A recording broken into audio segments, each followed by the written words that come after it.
Hello friends, welcome to my channel Science in the Veins. So today I'll be sharing all the strategy, tips and tricks I followed to crack CSIR June 2020 with All India rank 44. Okay, so I'll be starting this video today. So let's get started with the syllabus first. You have to take soft copy of syllabus और उसको अपने table पे बिल्कुल लगा देना है because ये syllabus जो है वो 2 चीज़ों में आपको हेल्प करने वाला है. पहले तो इतना वास्ट सिलेबस है लाइफ साइंसेस का, आप हर चीज़ को मेमोराइज़ नहीं कर सकते, हर चीज़ को अंडरस्टैंड नहीं कर सकते, राइट. सो बड़ी बड़ी बुक्स पढ़ने से पहले आपको हर एक टॉपिक इसमें देखना है कि वो टॉपिक इम्पॉर्टेंट है कि नहीं एग्ज़ाम पर्सपेक्टिव से. तो आपको पहले टॉपिक्स याद होने चाहिए कि कौन कौन से टॉपिक्स इम्पॉर्टेंट हैं, या फिर आप सिलेबस यहाँ चिपका सकते हैं जैसे मैंने किया है और देख सकते हैं कि आपका कौन सा टॉपिक पर आपको मेजर फोकस रखना है और कौन से टॉपिक को आपको स्किप करना है या नहीं आ रहा है, एग्ज़ाम में पूछा नहीं जा रहा है. तो ये रहा सिलेबस का पहला बेनिफिट. और दूसरा बेनिफिट होने वाला है कि आप सिलेबस का जैसे जैसे टॉपिक कवर करते जाएंगे आप उसको मार्क करते जाएंगे यहाँ पर एग्जैक्टली ऐसे जैसे मैंने किया, ठीक है.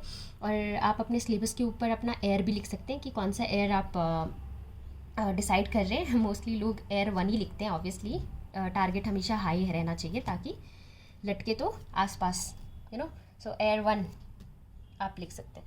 दूसरी चीज़ जो मैं बता दूँ वो है टारगेट टेबल, ठीक है. Target table, there is a difference between time table and target table. Okay, so target table is a table where you write all the targets of a particular day, जो भी आपको आज finish करना है. यदि आपको सेल बायोलॉजी का suppose आपको 2 टॉपिक्स फिनिश करने हैं तो आप उनको यहाँ लिख देंगे. मैंने अभी तो फिलहाल कुछ नहीं लिखा है but during my preparation I use to write it. Okay, so यहाँ पे आपको पूरा टारगेट लिखना है कि आपका क्या टारगेट है आज का. इससे आपको मोटिवेशन भी मिलेगा आगे पढ़ते जाने का और आपका पर डे का टारगेट जैसे जैसे कवर होता जाएगा वैसे वैसे आपको मोटिवेशन मिलता जाएगा और आप अपने ड्रीम के और पास पहुँचे. दूसरी चीज़ है, मुझे बुक्स पढ़ने का बहुत शौक है पर लेकिन वो मैं नहीं दिखा रही हूँ. मैं दिखा रही हूँ डेवलपमेंटल बायोलॉजी की लेविस वॉलपर्ट. ये जो बुक है ये डेवलपमेंटल बायोलॉजी जो बच्चे टारगेट करने वाले हैं, क्योंकि 13 सिलेबस में आपको कोई 11 ही कर सकते हो. आप सारे के सारे कवर करना तो पॉसिबल हो सकता है किसी के लिए पर करता नहीं है कोई बिकॉज टाइम भी बहुत लिमिटेड है, राइट. सो ये है डेवलपमेंटल बायोलॉजी. जो भी लोग टारगेट करने वाले हैं वो गिलबर्ट या कोई भी बड़ी बुक पढ़ने से पहले इस बुक को ज़रूर पढ़ ले. लेविस वॉलपर्ट की बहुत ही फेमस बुक है और कॉस्ट भी इसका बहुत ही कम है.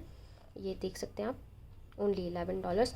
एंड इससे होता क्या है कि ये पूरी डेवलपमेंटल बायोलॉजी की समरी एक जिसने ये पढ़ लिया ना उसको क्या होगा कि जब वो गिलबर्ट पढ़ेगा उसको हर एक चीज़ समझ में आएगी क्योंकि उसको ऑलरेडी नॉलेज होती है. ओके, और दूसरा जो मटेरियल मैंने प्रेफर किया था वो है पाथफाइंडर की बुक. अब पाथफाइंडर की बुक्स पे बहुत ज़्यादा डिस्कशन चलता है कि ये इनफ है कि नहीं है. तो मैं बता दूँ आपको, इसके 2 पार्ट्स होते हैं. अंडर ₹1000 मिल जाते हैं दोनों के दोनों पार्ट, तो कॉस्ट तो बिल्कुल भी नहीं है इसका. और मैं यहाँ कोई प्रमोशन नहीं कर रही हूँ, मैं आपको ट्रू स्टोरी बता रही हूँ.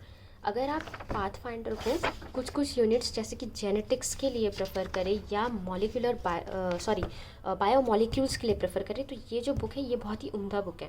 बट अगर आप इसी बुक को प्रेफर करने लग गए मॉलिक्यूलर बायोलॉजी के लिए तो नैया डूब सकती है बिकॉज मॉलिक्यूलर बायोलॉजी इस बुक का मुझे नहीं लगा अप्रोप्रिएट और इनफ तो बिल्कुल भी नहीं लगा.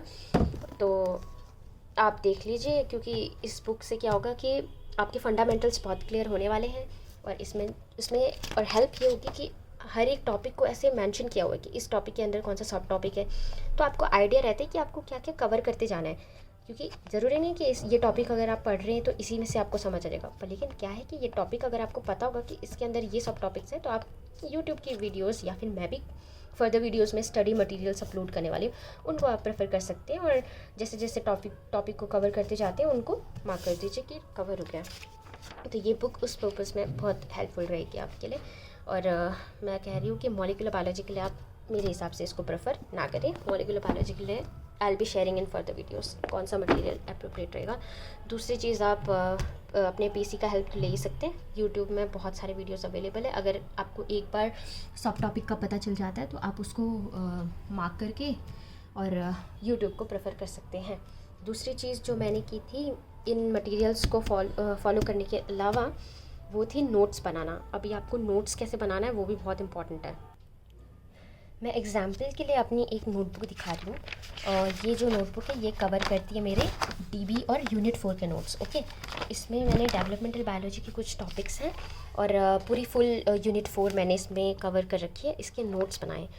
तो आपको नोट्स कैसे बनाना है कि थोड़ा कलरफुल रखें आप उसे, क्योंकि जब हम एक ही कलर में लिखते थे ना तो हमें खुद अट्रैक्टिव नहीं लगता है और हमें खुद मन नहीं करता पढ़ने का। तो अगर कलरफुल रखेंगे तो कभी कभी मन भी करता है कि हाँ चलो देख लिया जाए, या हाईलाइट कर दें जो भी इंपॉर्टेंट टॉपिक आपको लग रहा है देख लिया। जैसे कि और जो कुछ टॉपिक्स होते हैं जो 4 साल में एक बार कई बार पूछे जाते हैं और हमेशा नहीं पूछे जाते, तो उनको तो आपको मतलब एंड में पढ़ना है और पढ़ना तो है ही।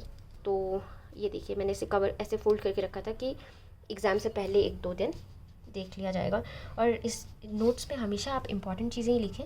मैंने नोट्स में ऐसे डिवाइड कर रखा था कि कौन सा हर बार पूछा जा रहा है टॉपिक, कौन सा 2 साल में एक बार पूछा जा रहा है, कौन सा 4 साल में। तो जैसे ये 4 ईयर का था तो मैंने इसे ऐसे फोल्ड किया हुआ था कि टाइम बचेगा तो ही कवर किया जाएगा। ओके, तो देखिए जैसे ही आप कोई बड़ा टॉपिक आप कवर कर रहे हैं, जैसे मैंने ये किया है फ्लैजेला स्ट्रक्चर कवर किया है, ठीक है, सब कुछ कवर किया।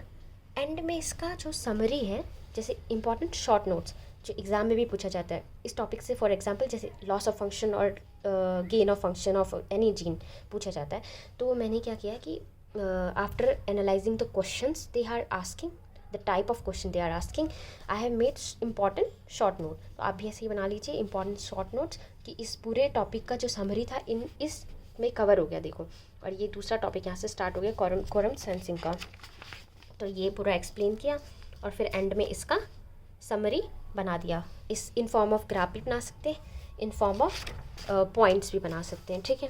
तो ऐसे ही आपने देखो सारे। और ये देखिए जैसे मैंने क्या किया, हर एक सिग्नलिंग को पढ़ा था, हर एक सिग्नलिंग को। तो यहाँ पे मैंने एग्जाम्पल दिया है कि मैंने किस तरीके से उस सिग्नलिंग को 1 पेज में कवर किया। जैसे ये पूरा सिग्नलिंग पढ़ा मैंने, उसको इंपॉर्टेंट शॉर्ट नोट्स लिख के 2 पेज में मेरा वो बना है।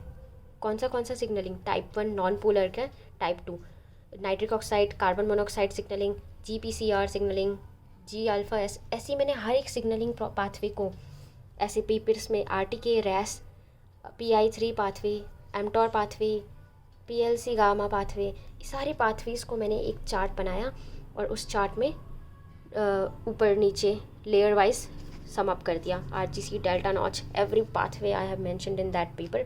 I'll be showing that paper in next video someday. Okay, so देखिए इस तरीके से मैंने उस पूरे एक पेज में पूरा सिग्नल, उसका रिसेप्टर, डाउनस्ट्रीम प्रोटीन्स कौन कौन से यूज़ हो रहे, वो रिस्पॉन्स क्या देता है, सब कुछ मैंने उस इम्पॉर्टेंट शॉर्ट नोट में मेंशन कर दिया था। तो उससे क्या हुआ कि मुझे वापस इस नोटबुक के पन्ने नहीं पलटाने पड़े, वो इतने सारे पेजेस उस एक पेज में समराइज़ हो गए। वो नोट भी मैं आपको जल्द दिखाती हूँ, आप इस वीडियो पे बने रहें। कलरफुल नोट्स बनाने का आपको फ़ायदा ये होता है कि जैसे हमें पता है कि ये इंपॉर्टेंट टॉपिक है और ये एक भी साल ऐसा नहीं होगा जब इस टॉपिक से क्वेश्चन नहीं आएगा मोनोक्लोनल एंटीबॉडी से। तो मुझे पता है कि ये टॉपिक बहुत ही ज़्यादा इंपॉर्टेंट है, इसलिए मैंने क्या इसको एकदम फ्रंट तरीके से हाईलाइटेड वे में हाइब्रिडोमा टेक्नोलॉजी, उसके पूरे डिटेल सब कुछ कवर किया है, सब कुछ एवरीथिंग कलरफुल तरीके से बनाया ताकि मैं इसको बार बार विज़िट करने का मन करे। और इसको पूरा यहाँ देखो सम अप कर दिया है, पूरा सम अप करके यहाँ पे फिर शॉर्ट में देखिए, शॉर्ट में ये बना दिया और पूरा हेड सिलेक्शन जो मीडियम था उसके उसमें क्या क्या मुझे रिज़ल्ट मिले वो सब मैंने सम अप करके पूरा यहाँ पे सम अप कर दिया। एक ही इतने छोटे से एरिया में उन 3 पेजेस का समराइजेशन है।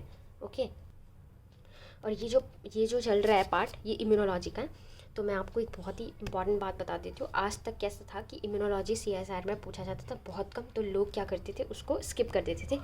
पर इस बार जिन्होंने स्किप किया था उनको बहुत ही प्रॉब्लम भी आई है। तो मैं आपको ऐसा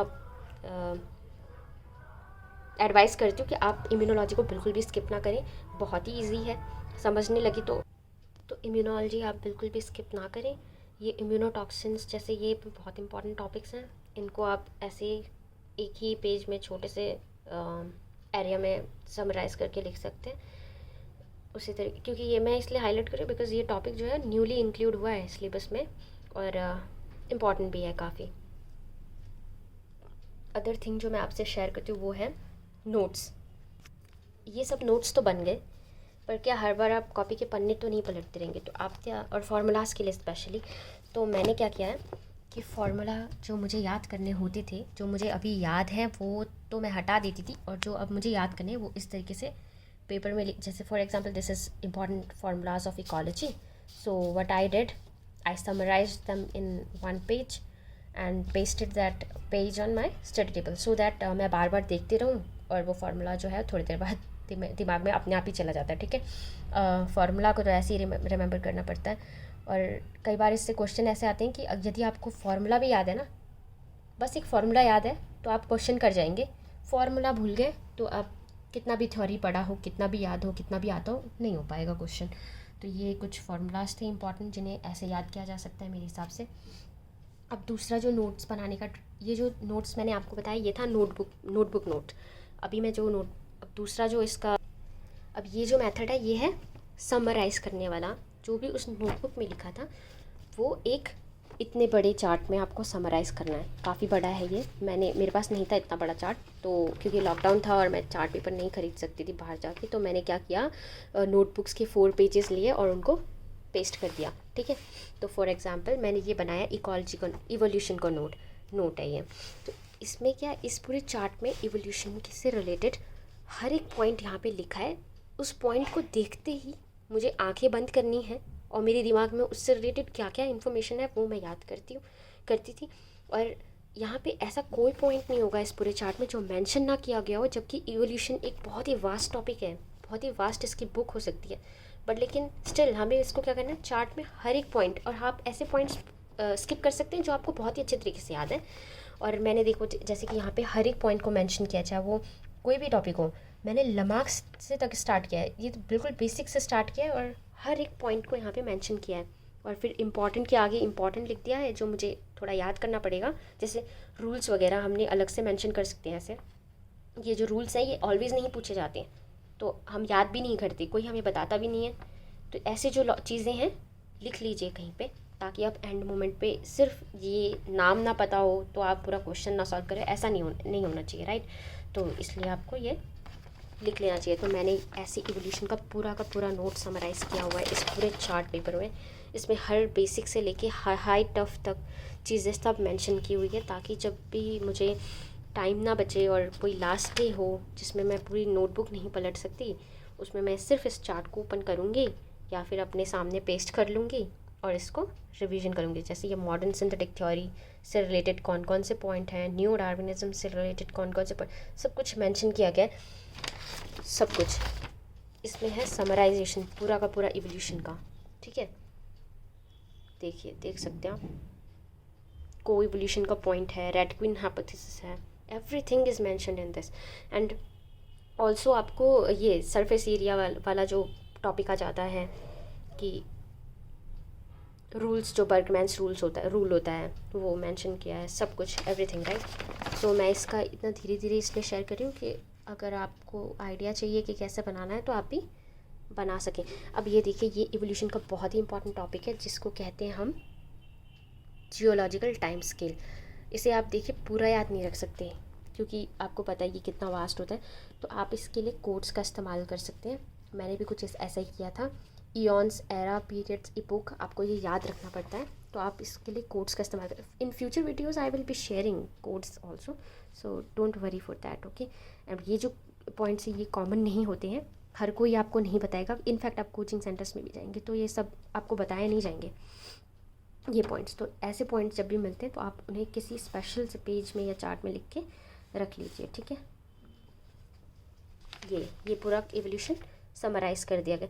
इसी तरीके से आप ऐसे नोट्स बना सकते हैं हर एक सब्जेक्ट के लिए अलग अलग, ताकि आप शॉर्ट पीरियड में उससे गो थ्रू कर सकें और पूरा सिलेबस जो है वो कवर कर पाएँ, ओके।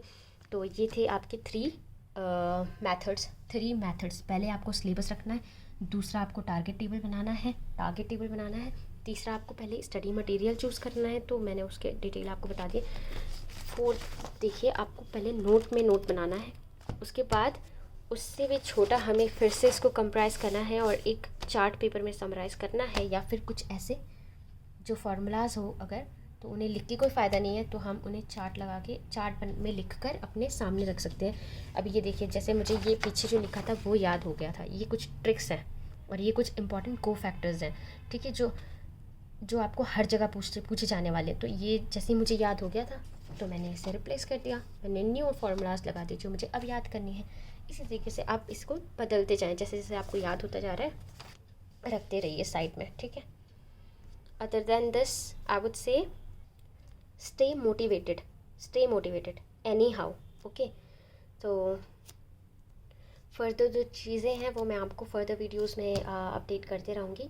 सो आप इस चैनल के साथ जुड़े रहिए, क्योंकि यहाँ पे मैं आपको all the free materials and tip and tricks सब कुछ शेयर करूँगी यहाँ पे। इसीलिए मैंने ये चैनल बनाया है specifically to provide free materials for those who can not afford expensive coachings after masters, after doing master. So updated रहिए इस वीडियो के साथ। सब्सक्राइब कर लीजिए चैनल को और लाइक बटन पे हिट कर दीजिए। और जितने भी हो सकता है मैक्सिमम टू मैक्सिमम हमारा एम है, जितने भी मैक्सिमम CSIR एस्पिरेंट्स हैं उन तक हमें रीच करना है, राइट। तो आप अपने फ्रेंड्स जो CSIR की प्रिपरेशन कर रहे हैं उनके साथ इस वीडियो को प्लीज़ शेयर कर दीजिए और उन्हें रियलिटी बताइए कि कोचिंग सेंटर्स की कोई इतनी ज़्यादा ज़रूरत नहीं होती है। यदि आपके पास मटीरियल है बेस्ट, और कोई गाइड मिल जाए तो आप घर बैठ के भी 6 मंथ में इसको क्लियर कर सकते हैं, okay. So please if you like this video hit the like button. Thank you so much for watching this channel.